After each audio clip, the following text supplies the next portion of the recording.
Governor Sisolak has mandated that face masks are a necessity, that everybody must be wearing face masks.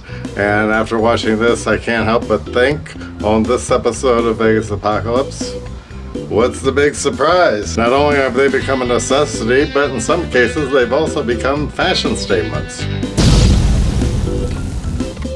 In fact, during the last couple of days, I'm finally slowly getting out to explore the city since the shutdown. And one of the things I wanted to do was go out and get a mask, because up till then all the masks that I've been wearing were these medical masks like this.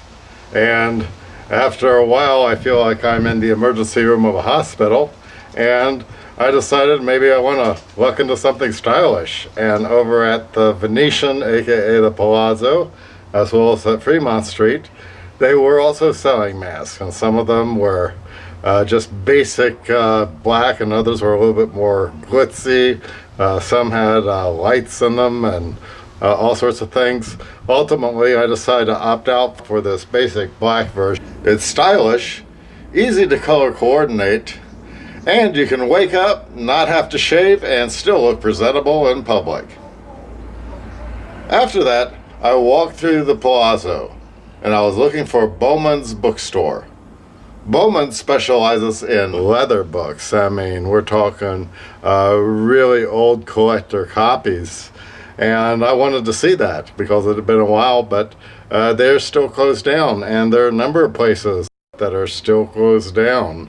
And I noticed some people wearing masks, some people not wearing masks. It seemed to be kind of a half and half thing. And then later I decided to take a trip down to Chinatown, and I wanted to go to the Golden Tiki, and I stepped inside the Golden Tiki, of course wearing my black mask, and found everybody inside properly masked. But guess what? They took my temperature and I was okay, but I couldn't go in because even though it looked like there was only half of an auditorium filled or half of a bar filled, that was the most amount they were allowed to let people in, because of the coronavirus thing and the coronavirus restrictions. She did ask, did I have a reservation? And of course, on going to bars and all, I'm not used to getting reservations. But now, understanding that even at half the capacity of a bar or a nightclub is the equivalent of being sold out, which I expect a lot of entertainers now to be putting sold out, even though only half the bar was filled, because hey, that's the most they can fit into capacity. So that'll earn me. So I've got to remember when going out to a place, especially if it's far across town, as Chinatown is, always remember to call and make a reservation. I did see some interesting things out there. Look at this. This is the Merriweather Boxing Club here.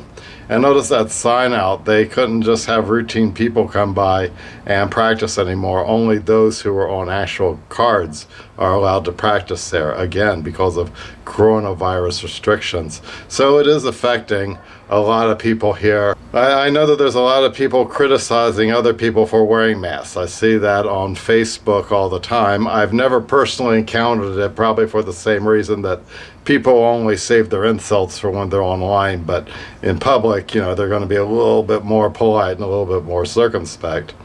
But I already made up my mind what I would say if anybody said anything about me wearing a mask. I have a movie out on Amazon.com called Wrestling Then and Now, and one of the characters in there wears a mask. Now, not a COVID-19 mask, but a wrestler's mask that you put over your face.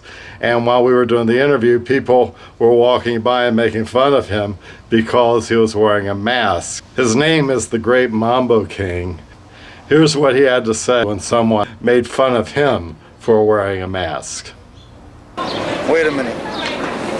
You're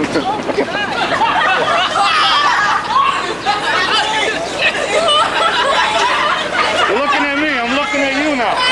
Huh? Hey, unfortunately I could take my mask off, they can't. At least I can take my mask off. I'm going to go out and I'm going to design my own line of Vegas Apocalypse masks because the whole point of this is to survive a Vegas apocalypse. So I'm going to have my line, and when I have my line, I'll be back here to tell you about it. But in the meantime, stay safe, wear your masks, and you can't be too paranoid.